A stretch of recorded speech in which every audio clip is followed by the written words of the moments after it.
Hello, everyone, and welcome to this webinar on solar radiation modification, what's at stake for society. I am Ole Petersen. I am the director of the Academia Europaea Cardiff University Hub, which has been coordinating the evidence review report that is at the heart of this webinar. And it's my pleasant duty to say a few words. So welcome everyone, first of all, to what I hope and assume will be a very exciting webinar. We have a very good attendance. And I will say a few words about the Academy, Academia Europaea, and then after that, the manager of the Cardiff Hub, Louise Edwards, will tell you about the mechanism that underlies the European Commission's scientific advice. And then we will get into the real theme of the webinar. So Academia Europaea is in a way, traditional academy on the lines of a well-established national academies like the Royal Society, like the German Leopoldina Academy, and several other well-established European academies, but it is, as the name implies, Europe-wide, and was established in 1988, largely through the efforts, actually, of the Royal Society in London. So we are one of the partners in what is known as SAPEA, Science Advice for Policy by European Academies. And for each project that the European Commission wants advice on, the SAPEA board chooses one of the partners as the lead. And for this particular project on solar radiation modification, Academia Europaea was chosen, and that means that it is the hub in Cardiff that takes charge of coordinating all the work that goes into such a project. Academia Europaea has now more than 5,000 members, including a large number of Nobel laureates, and elects members in the same way as national science academies do on the basis of individual scientific and scholarly merit. So basically, the more than 5,000 members of Academia Europaea are leading scientists and scholars in Europe. Uniquely, Academia Europaea operates in a distributed way through a network of hubs across Europe, and the map on this slide shows the yellow dots, which represent hubs, Academia Europaea hubs throughout Europe. But the one hub that actually deals with Academia Europaea's advice work for the scientific advice mechanism is the Cardiff hub. So I don't think I need to say too much more about the Academy, because that's not the main topic of this webinar. So I wish you all a very enjoyable and interesting webinar, and I'm now happy to give the floor to Louise Edwards, who, as I already mentioned, is the hub manager for Academia Europaea Cardiff. So over to you, Louise. Good afternoon, everyone. This is the second in this webinar series. I'm going to promote the final webinar, which is about technologies, and that's on the 11th of March at 2 o'clock Central European time. So that's the third and last webinar in the series. Today's webinar and the last one, which was on the 23rd of January, have both been recorded and are available on the website. Our speakers today, we've got Benjamin Sovacool, who's the co-chair of the working group, Arti Gupta and Florian Rabitz, who's both members of the SAPEA working group on SRM, and then Eric Lambert, who's a member of the group of chief scientific advisors, and Dušan Chrenek, who's the principal advisor for the Directorate-General for Climate Action at the European Commission. The format of today's webinar will provide just a couple of minutes background We'll then go into 10-minute presentations from each of the 3 speakers from the working group, followed by brief comments by Eric Lambau from the group of Chief Scientific Advisors and Dušan Chrenek from the Commission. That will be about half an hour in total, leaving us for about half an hour for audience interaction. Please use the Q&A box to ask questions to the panel. So just a couple of words about the European Scientific Advice Mechanism. The SAM, for short, provides independent scientific evidence and policy recommendations to the College of European Commissioners on any subject. It's made up of 3 components. There's a secretariat at the Commission, and then we have the group of Chief Scientific Advisors and the SAPEA consortium of academy networks.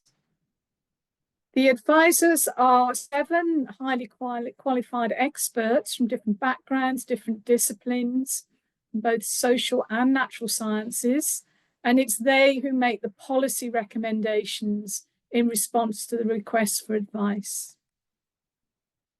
SAPEA is an acronym standing for Science Advised by European Academies, brings together 120 academies from 40 countries across Europe, and it's SAPEA that provides the independent evidence reviews upon request, and that evidence informs the advisor's policy recommendations.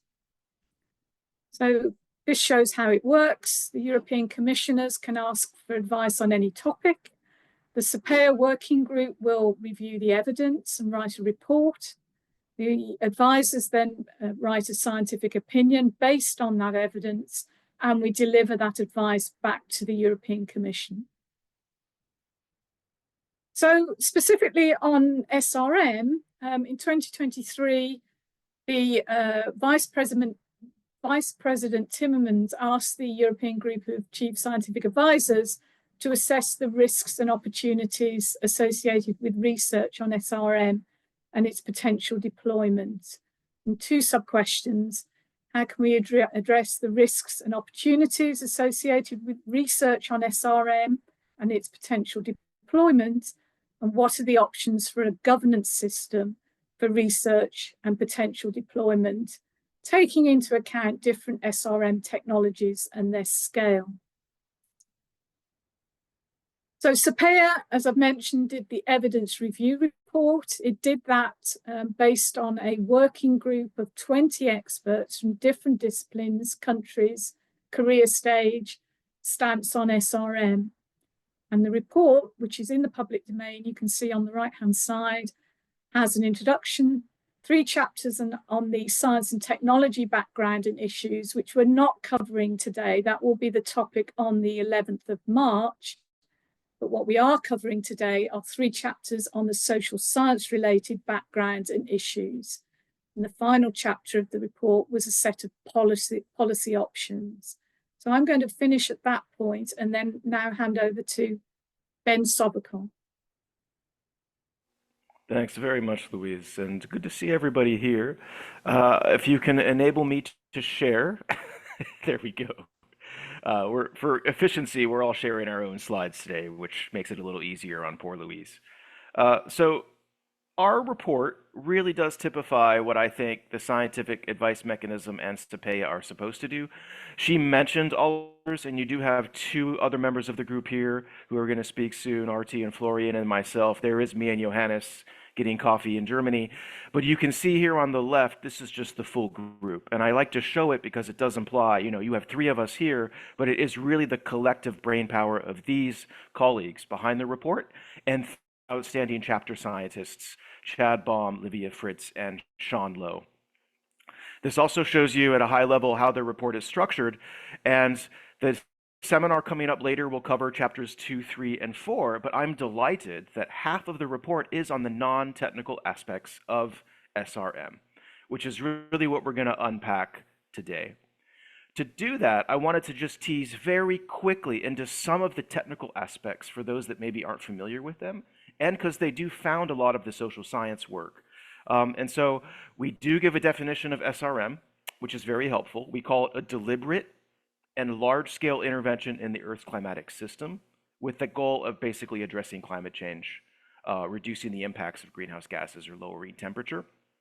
As you can probably intuit, lots of different technologies and scales. Some can be deployed at the level of labs, some at cities, some at regions, some globally, and also different temporalities of how long you would have to deploy, with some options potentially taking years to centuries. There are probably dozens and dozens of SRM options out there. We don't study them all. We really focus in the report on these 5. Stratospheric aerosol injection, brightening of clouds, also called marine cloud brightening, cirrus cloud thinning, surface brightening, which also has the fancy term albedo management, things like white roofs and roads. And yes, we even study extraterrestrial space mirrors, which would be placed above the Earth to help reflect sunlight. And the report kind of comes up with a constructively critical stance on the technical viability of a lot of these options. The report, the first half, really details all of the potential risks, side effects, including impacts on oceans and biodiversity and rainfall and pollution and changes with energy dissemination to the biosphere and plant growth. We also, in the report, talk about how so far our modeling capabilities are pretty nascent and limited. And our satellite monitoring technologies also need a lot of improvement. And if you follow technology trends, the fancy word is technology readiness level. This is a term that NASA invented. TRLs are very low for a lot of these SRM options, which means they're not yet commercialized. They're basically lots of interventions on paper or only in laboratories at this point. And lastly, if you want to read up more on risks that face deployment, this is a nice table we have in the summary for policymakers at the end of the report, where we just talk about all of the different ways that the evidence base handles uncertainty, potential technology analogs, potential lifetime of deployment, and as I said earlier, that TRL level. And these nice little things in the parentheses, 2.2.1, 2.3.1, are actually parts of the report you can refer to. So it's a nice way of giving this to you to kind of, if you want to read more, download the report, which is entirely free. Now, in my 5 minutes left, I really wanted to set the score, the scene for social science work. And I was really pleased we have hundreds and hundreds of pieces of evidence we synthesized into the report. One of the chapters talks about actor coalitions. And these don't have to just be governments. They can be civil society groups. They can be scientific bodies like the UN or the IPCC, or even academic institutions like those that help form SAPEA. The public is largely uninformed. So on the right, you can see 2 different sets of survey data. The one on the left is from Baum et al., which shows on a scale of 1 to 5 how familiar the public are, with 1 being very basically never heard of it, and 5 very familiar. And for those of you who can see, it's all of those SRM options are well below 3 for stratospheric aerosol injection, cloud brightening, and space, compared to something like carbon removal and afforestation, which is much, much, much more well known. And then you can see longitudinal survey data in Germany from Christina Merck that also shows that most of the public has never heard of it. 83% in 2017 have never heard of stratospheric aerosol injection. So this makes social science work tricky because we're dealing with a highly prospective, speculative technology that most people have never heard of, perhaps rightly so, because it hasn't really emerged at the large scale yet. And then Chad Baum compiled a list as of 2023 of every scientific study published on the social acceptance of SRM going back 25 years. And this is just a piece of the table. It would take me about 9 slides to go through the table. And if you really want to understand what is in this corpus of work, we then did a thematic analysis of the 8 themes in social acceptance work on SRM. There is the issue of moral hazard, that if we think we can rely on these options, we will not take other climate actions like mitigation or adaptation. There are lots of concerns about tampering or messing with nature, that we're using a technical fix to undo another technology's problems, which are causing climate change, which may be hubristic and arrogant. There is another one talking about naturalists versus unnaturalists of different interventions. And this is even also in carbon removal, where you have engineered options like DAC and nature-based solutions like forestry. You also see a lot of discussion about what's called risk-risk trade-offs with climate harms and exposure. So what impact will these options have on vulnerable groups, global south communities, indigenous groups, fragile ecosystems, and so forth? You have definitely research that does indicate preference in ranked hierarchies, that maybe these options are not as preferred as energy efficiency or emissions reductions or wind energy. You do have a whole theme already linking to other sections of the report about the need for better governance and better regulatory safeguards. And finally, two other themes. Definitely the need to consult and inform citizens. Free, prior, informed consent is another theme. Justice and equity, procedural governance. And lastly, there is an alarming link to conspiracy thinking. And those that oppose or even support SRM are also spouting conspiracy theories like chemtrails or other ones like vaccine hoaxes and Stop the Steal Trump tweets and so forth. In the report, we also feature the work of Livia Fritz and colleagues who do talk about how we involve the public. And unfortunately here, it isn't just involve or not involve. There is this term called an ecology of participation. Some of the public do want to be meaningfully involved. Others don't. Others just want to be kind of monitoring it from their desks or at home, and others still, just want to actually maybe support leaflets and informational material. And you can see here, across these focus groups we did, information and education is the #1 way that the public wants to engage with these different options. Only a much smaller sample wants to protest or actually wants to join civil society associations. And there's even a middle group that actually doesn't want to have a say at all. They are fine being excluded. They are fine being so-called powerless because they don't have the time, or they only care about other issues, perhaps. And then lastly, this is my last slide. We have this two terms in the report that I think are really interesting. One is risk trade-offs. That the risks of deploying SRM are not only about the risks of deployment versus non-deployment, so the risks of climate change versus the risks of SRM, it's also about the risks SRM could have on climate resilience, mitigation, the Sustainable Development Goals, and so forth. So there's like multiple dimensions of these risk trade-offs that can happen over space, regional differentiation inequalities, or time, where we just impose burdens on the future. And the other term we use is socio-technical system, which is diagrammed here, which is really meant to unveil that SRM isn't only about the technologies. Yes, it is about infrastructure and how these technologies have supply chains and consume resources and materials, but it is also about their meaning and culture, films, media discourses, also about the geopolitical implications, what happens if India deploys before China, also about externalities and how they're governed, and also about policy and regulation.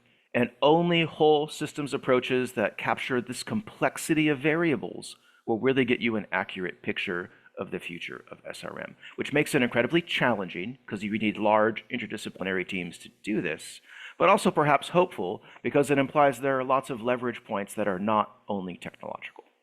And with that, Louise, I'm happy to pass it over to, is it Artie? Artie's next. Thank you, Ben.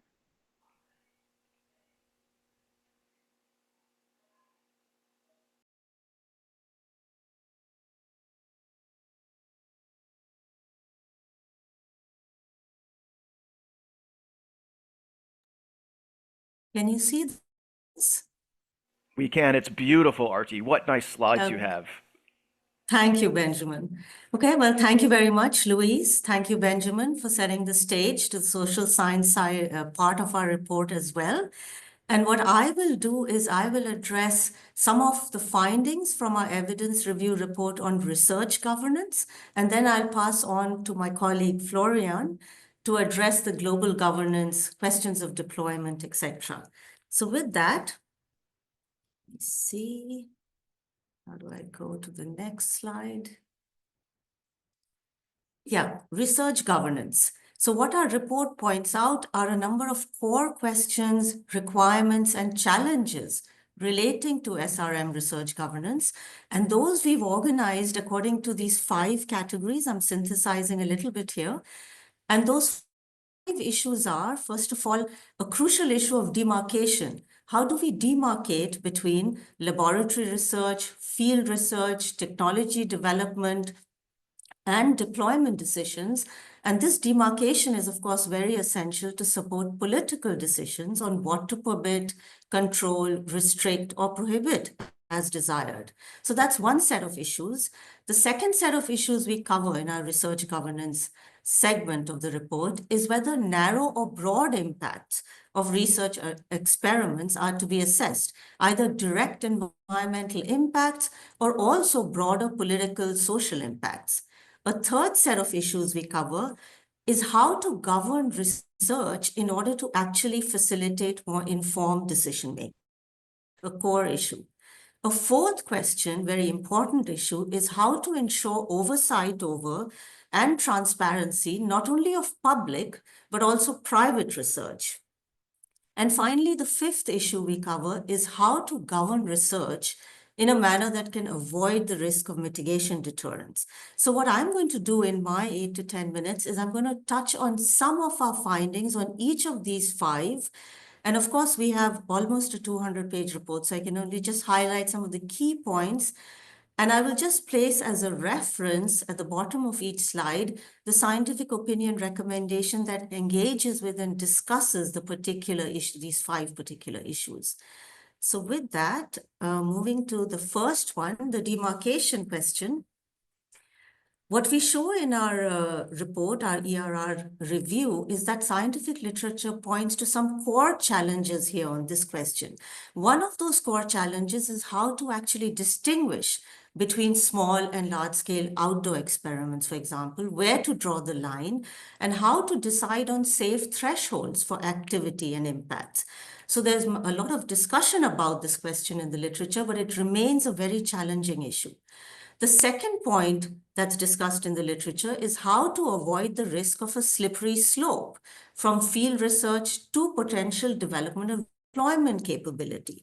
Now, there are diverse scientific views on this, on the nature of this risk, how serious is this risk, but there's also significant literature addressing it and also calling for strict guardrails to prevent any unintended slippery slope dynamics. And finally, another issue relating to demarcation is, as we discuss in our report, that the larger the scale of an experiment, the greater the need for political control and consent, including globally inclusive decision-making in the event of potential transboundary harms or impacts. And so here, I just note that the scientific opinion recommendation 4, which is on research questions, addresses and discusses these demarcation questions, including calling, for example, for a moratorium on large-scale outdoor experimentation for the foreseeable future. Now, moving on to the next topic we address, narrow or broad scope of research impacts to be assessed. And here our report discusses literature on whether to govern to avoid direct environmental harms or also broader political, ethical, or even the symbolic consequences of proposed research and experimentation. And here again, there are diverse views on this matter. There's a lot of discussion in the literature, but we also note that in our report notes that empirically, if we look at another type of evidence, what is actually happening around decisions about outdoor experimentation in the real world, these decisions have gone far beyond narrow physical harm to also considering social and political perceptions of harms and impacts. And here again, just to note that the scientific opinion recommendation 4 on research also addresses this question, engages with the question of the scope of impacts, and talks about the need to address all direct and indirect potential impacts. And I've put some quotations here, but of course, these can also be addressed by the scientific advisors present. So going to the third point, research governance for more informed decision-making. This is another section of our research governance report.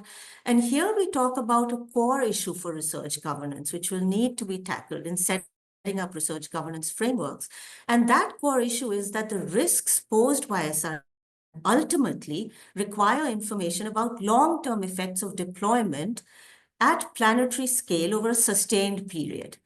These effects may unfold in a non-linear manner and with unequally distributed effects. And if that is the case, then a fundamental question for research governance is what each respective research effort, short of full-scale deployment, can usefully reveal about such planetary scale sustained non-linear effects of SRM.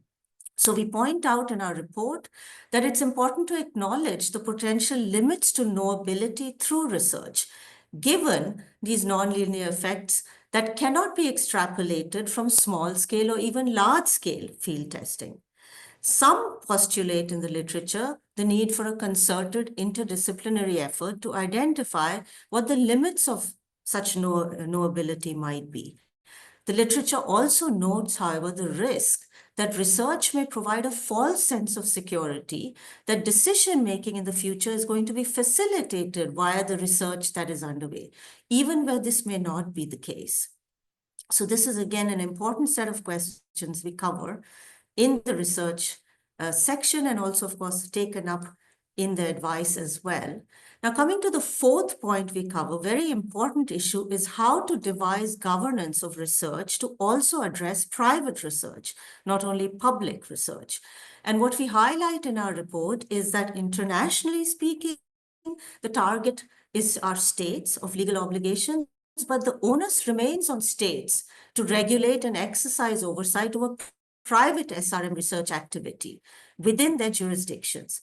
So these mechanisms, we also note what potential mechanisms there might be an exercise oversight over private research activity if it's underway. And these include information disclosure obligations, the obligation to solicit research permits, to undertake impact assessments, broad or narrow, or even to solicit the prior informed consent of potentially impacted parties. And this, of course, these sets of mechanisms should apply both to public and to private research. But of course, as we note in our report, the governance challenge here is to ensure that these kinds of oversight mechanisms are actually adopted and institutionalized in diverse national jurisdictions, including here also global disclosure systems to foster transparency about who's doing what kind of research might be underway, both public and private.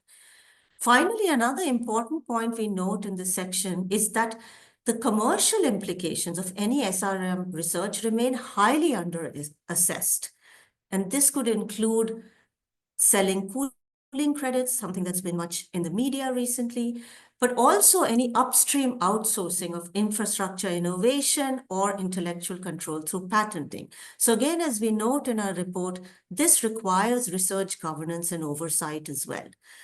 And again, the scientific opinion recommendation 4 on research addresses all of these issues for the need for ethical, political, and scientific oversight over both public and private research, the need for transparency, also making a note that the EU should not support SRM cooling credits internationally.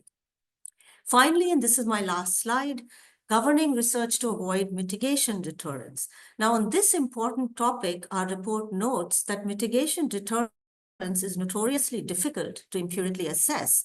Some literature shows that there might be few mitigation crowding out effects, but we also note in our report that these findings are hypothetical. They're surveys, they're perceptions, and it's difficult, of course, to extrapolate. They might be methodologically sound, but it's difficult to extrapolate to real-world decision-making processes. Also, the literature has discussed the methodologies underlying these, but the core point is the difficulty to extrapolate to real-world decision-making processes. So our report concludes on this point that we need governance mechanisms and public governance mechanisms to avoid mitigation deterrence, because nobody wants mitigation to be deterred.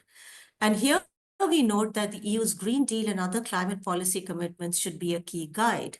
So I'll end with just noting here, just referencing that the scientific opinion recommendations also address this point about mitigation deterrence quite extensively. And recommendations 1, 2, and 3 talk about mitigation adaptation remaining a priority. And I just want to note that one of the governance mechanisms that we call for in our report could be seen as the EU-wide moratorium on SRM use, which is recommendation 2 of the scientific opinion. That can be seen as a core governance mechanism to avoid mitigation deterrence. And also the position to internationally push for or argue for non-deployment of SRM for the foreseeable future, which is recommendation 3. And on these points and what our literature review provides as a basis for some of these, I hand over now to my colleague, Florian Roberts, who will discuss the global governance aspects of this. Thank you. Thank you, Artie. Moving over to Florian, and do put some questions in the Q&A. We've got one, but we could do some more, so look forward to receiving those.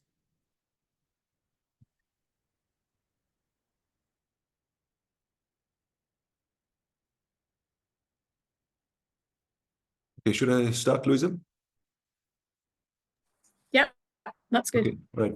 Okay, thank you very much. And I'll keep this quite brief. I'll just walk you through a couple of the key aspects that came up in our discussions and in the report itself. So to start with, we were operating with a distinction between prohibition and restriction for the governance of SRM deployment.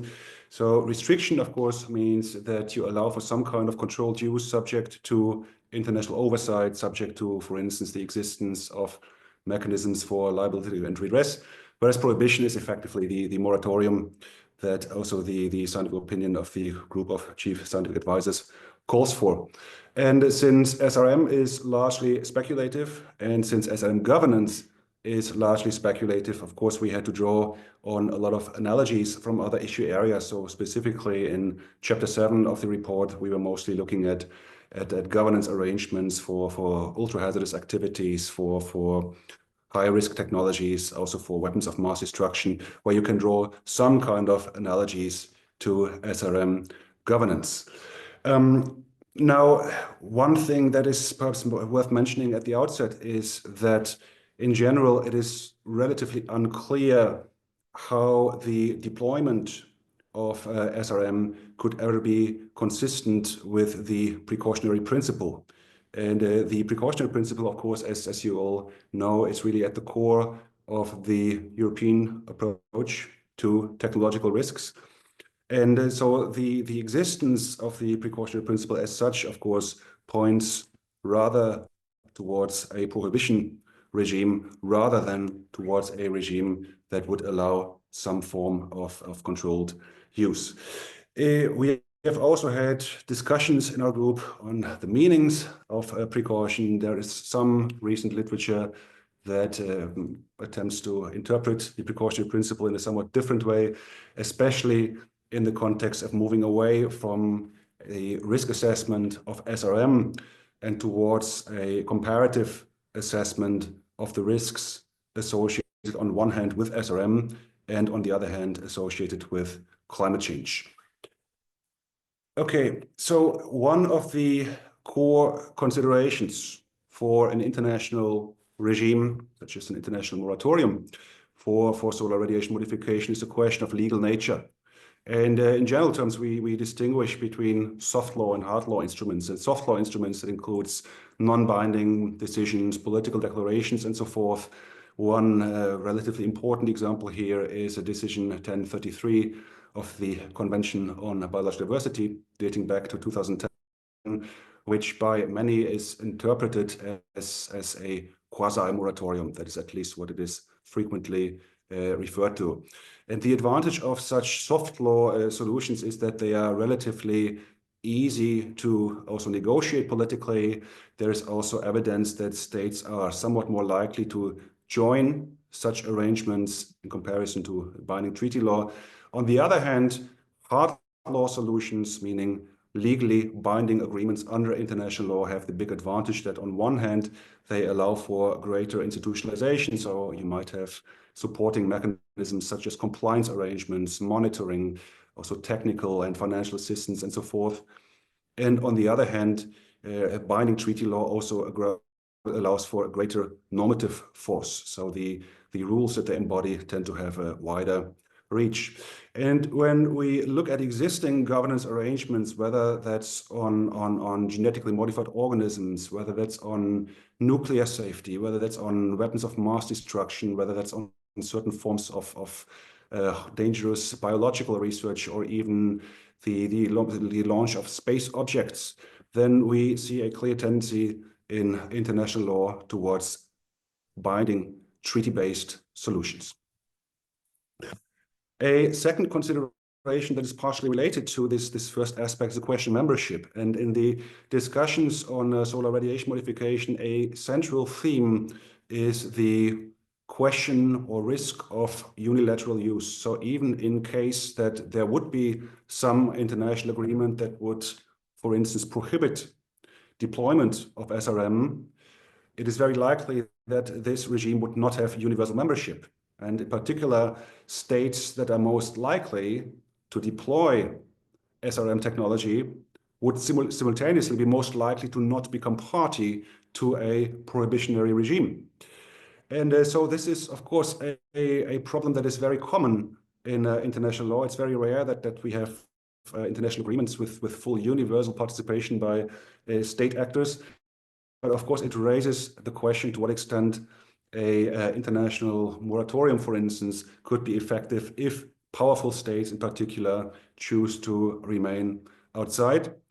And in that context, it's also worth noting that we are not necessarily talking about superpowers, but even states that depend crucially on the export of fossil fuels may also have strong interests in remaining outside of the ambit of an international restrictive or prohibitionary regime. Saudi Arabia, for instance, at the recent 16th Conference of the Parties to the Convention on Biological Diversity, strongly opposed language in a draft decision on biodiversity and climate change that would have condemned rogue outdoor experiments with SRM. And so there seems to be also a tendency for some states to try and keep their options open under international law.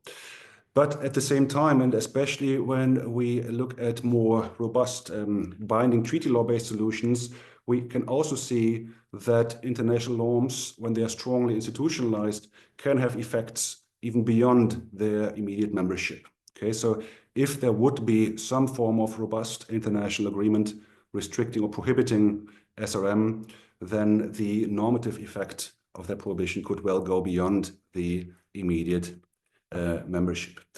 A third aspect that I quickly want to talk about is the issue of periodic review. What came out of the evidence review report and what was also up in the scientific opinion was that even if there were to be a prohibition regime, then the provisions of that regime could possibly be reviewed periodically. So I believe we said 5 years. Yeah?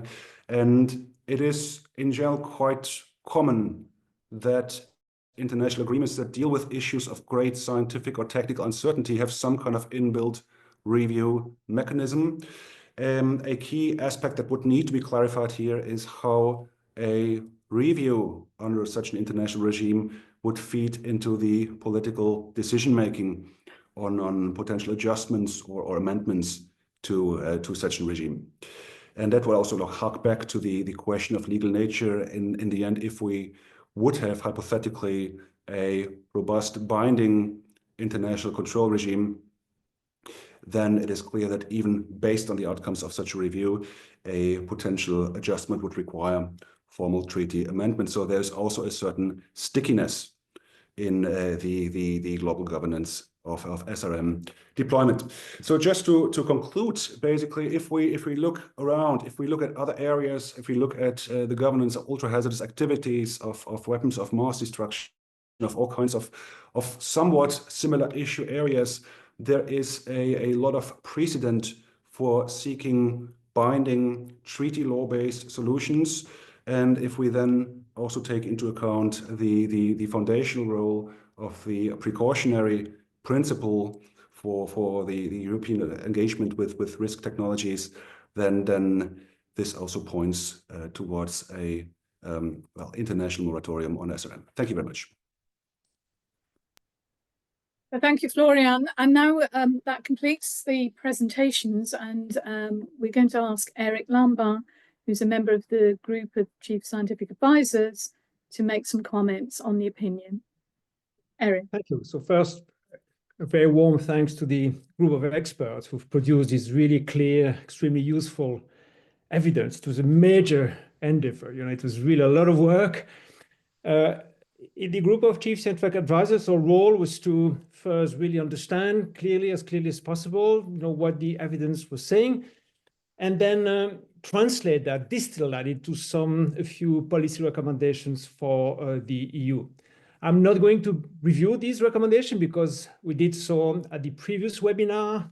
The report is fully accessible online at the Scientific Advice Mechanism website. Let me first just say a few words on the process, how we reach this evidence, and then a few reflections. In terms of process, so none of us are experts in geoengineering. So we had a look at this space, this field with rather fresh eyes. Of course, we knew about these technologies, but not at the level of detail that was provided in this evidence review report. We participate as observers to all the working group meetings, which really allows us to educate ourselves and try to evaluate where there's consensus, where there's debate. The evidence review report was peer-reviewed by independent reviewers. Then once we had a first draft of our policy recommendation, this was also reviewed by experts who were not part of the working group. So it's another set of eyes, and it really helped us to make sure we were clear, we didn't miss something major. And our final draft of recommendation was presented to EU policy officers and a large group of stakeholders. What's key for us, we are academics, we are completely independent from the European Commission, and anything we state or we recommend has to be based on scientific evidence. So our task is not to kind of synthesize advocacy positions, really to look carefully at where is the evidence. And that's why this synthesis report was so valuable for us, that was the key source of on which we based our report. You will know that on the Scientific Advice Mechanism, there are 3 reports that are completely available to anyone. So the main one, of course, is the evidence review. That's where you have all the meat, all the content. Then you have a report on our recommendation. There's a third report. There's another group on ethics, philosophers, sociologists, who also kind of draw some ethical key principles on SRM technologies. So all 3 are available, but of course, the first one you should read is the evidence review report. That's the one with greatest detail. As advisors, of course, we all come from very different disciplines, and we all kind of read this evidence from the lens of our own specialty. In my case, I'm a kind of earth system science scholar. I work on human environment interactions, land use change.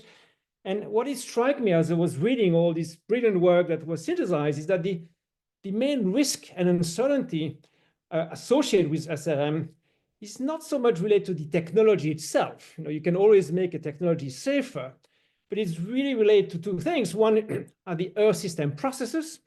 And Arti mentioned that, all these kind of non-linear interactions within the complex earth system, such that when you tinker with one component of the earth system, it has always some cascading effect throughout the system, and this can be very difficult to predict. And as you can improve the technology, but you are not going to decrease the complexity of the earth system. So that is a level of uncertainty that will always remain there. And the second big source of uncertainty is, of course, on the level of global cooperation, or the ability to develop some global system that's sound, that's through a multilateral process that consults the population. And of course, we see very clearly, even more strikingly over the last few days in the US, that some very powerful states take a kind of go it alone stance, and there are limits to the ability to develop these sound global governance systems. So this is why also, we kind of, our first priority is really to invest as much as possible on climate change mitigation to really make the need for SRM unnecessary in the future. But of course, still, we need to have some guardrails. We need a global governance systems. We need some EU moratorium short term. We need to invest in research to better equip ourselves to negotiate these global governance systems and to detect whether other countries would deploy in a unilateral way. For us, engaging with these experts who just presented was key, because we really had to understand quite deeply some of the important concepts. And I will just take one example. I think 2 of them have mentioned this kind of risk trade-off. What's the trade-off between the risk associated with deploying SRM versus the risk of climate change. But of course, it's a very tricky concept because the risk of climate change will depend on how much effort and commitment you put into mitigation. But the level of commitment to mitigation might also be affected by the discourse around SRM. If there's a very optimistic discourse on SRM, then that may well weaken the effort in mitigation. And that's exactly why, very first a recommendation is to invest heavily on climate change mitigation and research on mitigation. I stop it there. I pass the word to Dušan, who is the next step in the process, because we presented our recommendation to DG Climate, and Dušan was the main person, the main recipient of these reports. Dušan, over to you. Thanks, Eric. And I would like to express my gratitude to all scientists who were involved in the evidence review report and really careful, thorough assessment of SRM, not only physical aspects, but mainly social and political aspects on governance. For us, that's extremely valuable in order to assess carefully all implications. SRM is a highly complex issue, very sensitive, controversial, and we need to address it in a holistic way. 1.5 years, we identify SRM as a risk when we publish our joint communication with the High Representative for Foreign Policy on climate and security nexus. For us, it was important to include SRM as a potential risk. From the beginning, we highlighted that SRM is not a solution to the climate change.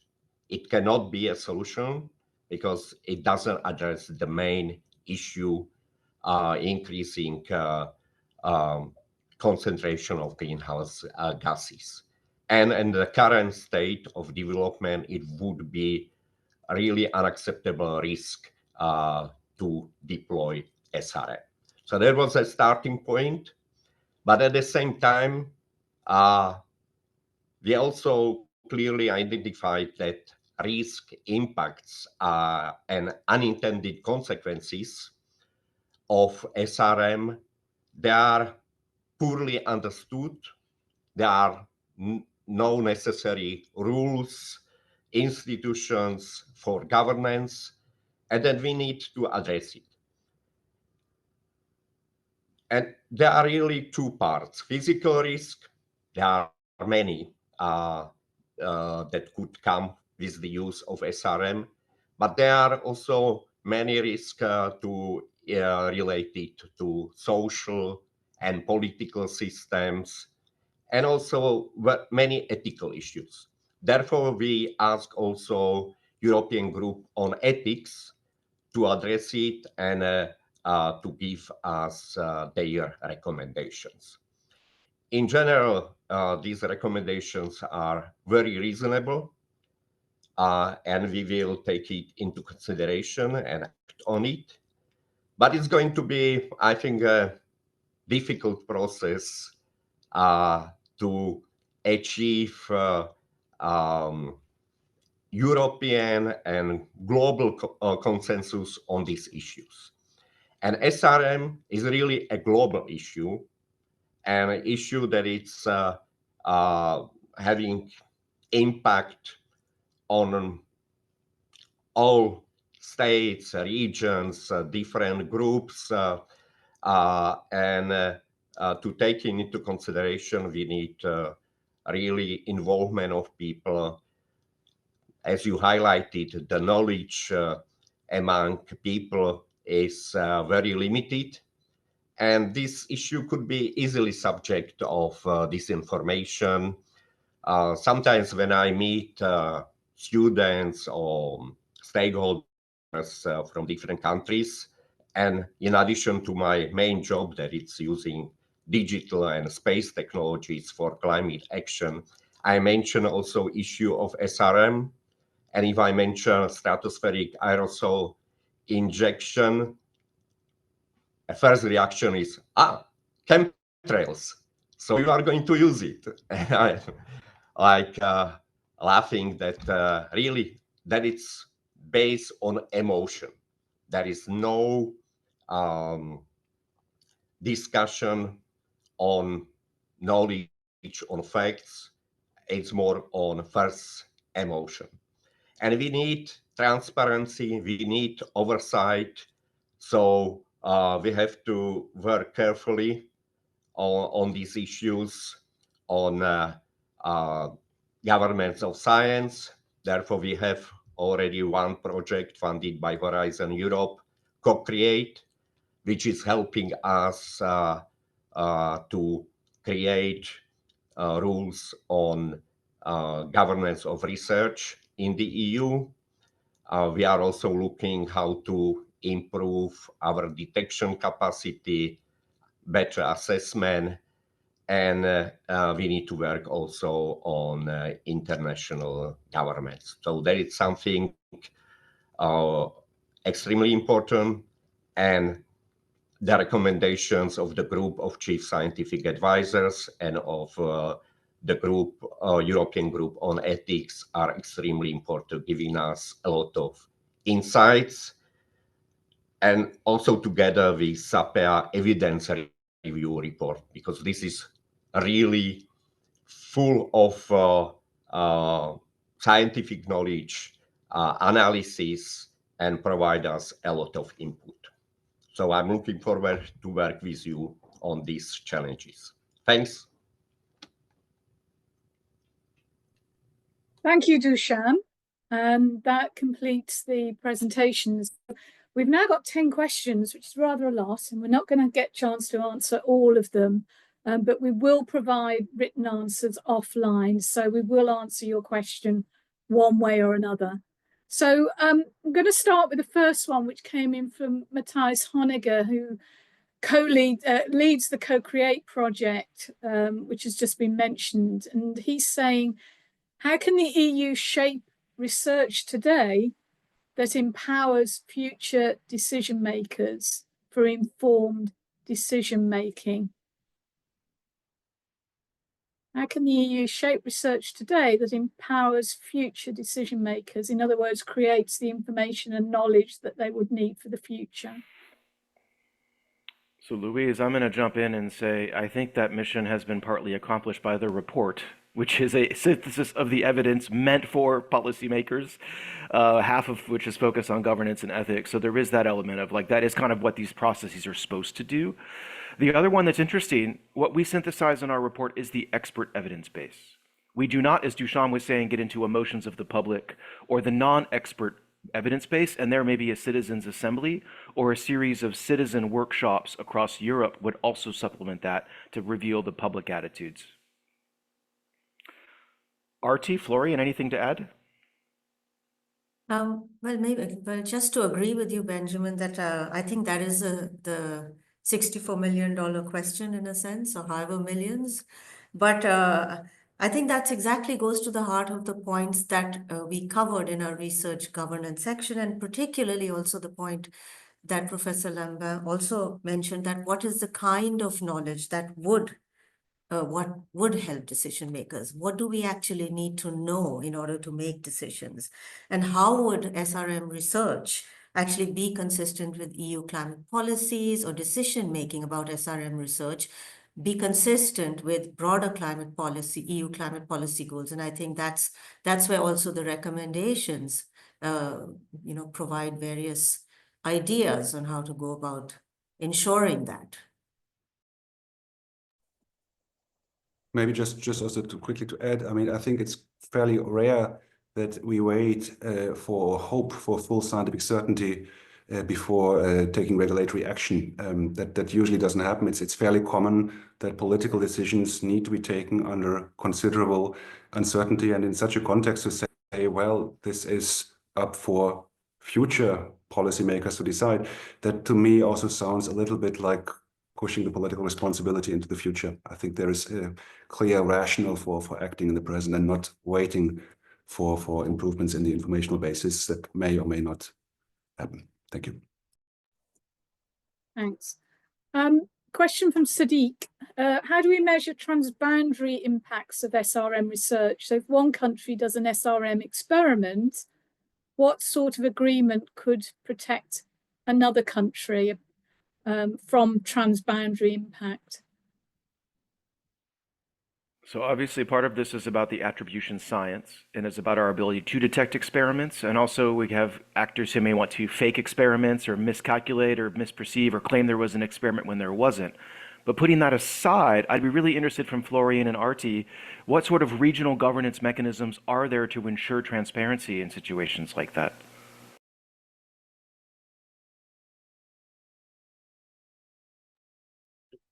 I mean, in general, I believe that there are a couple of governments who are currently also looking into a technical detection method so that they could early on identify whether somebody somewhere is starting to tamper with the climate. And I believe we also picked up on that in the report itself when we were discussing potential for using satellite sort of early warning systems.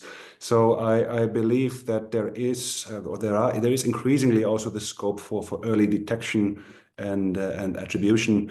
And then, of course, in transboundary cases, then we also very quickly get to more fundamental issues of international law regarding transboundary harm and the polluter pays principle and so forth.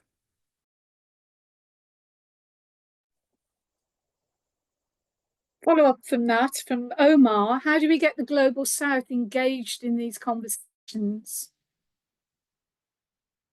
So in that nice table of stuff on social acceptance, we do have the work from Chad Baum that does talk about how shockingly, surprisingly, the Global South publics tend to support interventions more than the Global North, which is not something we would have thought. So there does seem to be, at least among the representative sample of the public, because they've been more exposed to climate harm, they are more willing to accept SRM experiments. That said, Global South countries often even lack the technologies, right? So that we have to think about technology transfer. We have to think about meaningful ways of involving them that aren't tokenistic. And I'd be very interested to hear from Arti here about how would you involve the Global South, Arti, in SRM research at this point?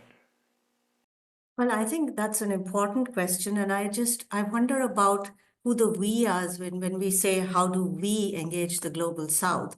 And I think what I'd like to, of course, draw attention to is that crucial components of, very representative members of the Global South are very much engaged on this conversation. For example, the African Council of Environmental Ministers already in 2023, before the Dubai COP, came to a decision calling for, because of unknowable and uncertain risks and unequally distributed risks of SRM, calling for a non-use mechanism, a global governance non-use mechanism. So that's the African Council of Ministers taking a clear position. Vanuatu has, for example, taken a clear position saying that SRM poses an existential risk. So this is a small island developing state, a vulnerable state.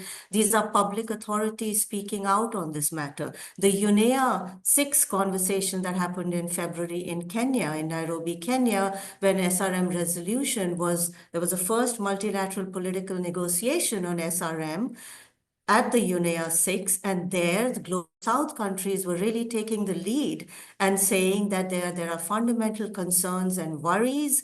And as you pointed out, Benjamin, also about technology, who will control any future technology? Will it ever be used for the interest of the greater good, in the interest of humanity as a whole? There's no reason for countries of the Global South to believe that that will be the case. History is also very important evidence in this matter. So, I mean, my point would be that there is general, perhaps, not excessive engagement with the issue of SRM, broadly speaking, as there perhaps shouldn't be, because people are concerned with crucial issues of how to address climate change. But there is crucial positioning by Global South. They're in fact taking the lead on this matter. Thanks. Right, 2 more questions. An interesting one from Andrew. Won't a restrictive regime push experiments and deployments overseas?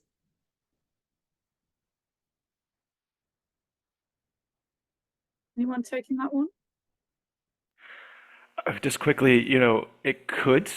There's also colleagues like David Victor who've written about how strictly banning SRM could also push it to the most nefarious actors. This real question of like, is governance exclusionary or inclusionary? Is it moderated or not? And I can at least say in the report, we have a whole host of policy recommendations that span those whole perspectives. And Artie has a wonderful diagram about governance, restrictive elements and enabling elements. And governance can be a vehicle for both in those different contexts. And we want to make sure that if we do enact governance, it doesn't just outsource the problem somewhere else to the least responsible actors.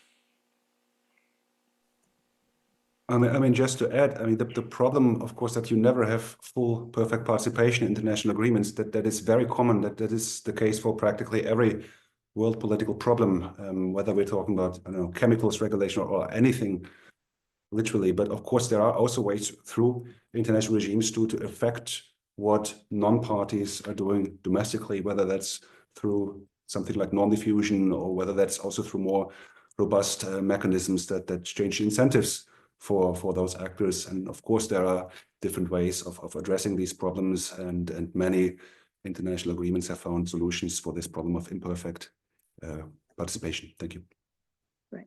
Right, last question. Are we going fast enough to assess the evidence every 5 to 10 years? Won't that slowness by design yield outdated information?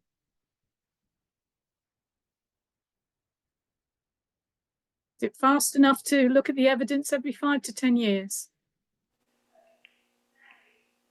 I know, I think this is probably in the report somewhere where we talk about you could review the evidence, not every year, because it's, by the time you review it, it's out of date. It's really tricky here as an analyst. And I was helping the IPCC's last assessment cycle, and there was a great calculation done by Jan Minks that this current cycle of the IPCC had to synthesize more evidence than all IPCC reports before combined. There's 500 papers published every day on climate change. How do we keep up with the evidence base that's without using machine learning or other techniques or evidence synthesis? And so I think in a way that is why we needed the report. It's meant to fill that gap. But there's also this tension of, every week there's going to be new studies coming out. So that is an apt point. Whether the need for new evidence is every month, every year, every half a decade or not, I'm not sure, because the evidence base is always growing. But Florian and Artie, any closing thoughts on this interesting point? Maybe I just chime in on this one. Yeah. If there's a major breakthrough on SRM between these 5 years, we will know about it. The scientific advice mechanism will know, scientific advisor, expert will know, and that will be communicated somehow. So I don't think we should see that as an exclusive mechanism to communicate scientific evidence to policymakers, but just to make sure there are some kind of milestones, minimum every 5 years, but anything major in between, I think, will be acted upon one way or the other. Yeah, maybe to pick up on it. So, of course, it's a perennial problem. Change, and especially technological change, is happening very, very fast. And we can all think of a lot of very contemporary examples. And change is often happening so fast that it's very difficult for governance arrangements to really keep up. And you need to account for that also in terms of institutional design. You need to design governance mechanisms in a way that they can also rapidly adjust to changing circumstances. Yeah, no other way. Right, we've reached the hour. In fact, we've gone 3 minutes over. So I'm going to wrap up at this point and thank the speakers, thank Mr. Chrenek from the Commission, and thank all of you as the audience. And that was a great webinar, and look forward to the last one in the series on the 11th of March. Thank you all very much. Bye-bye.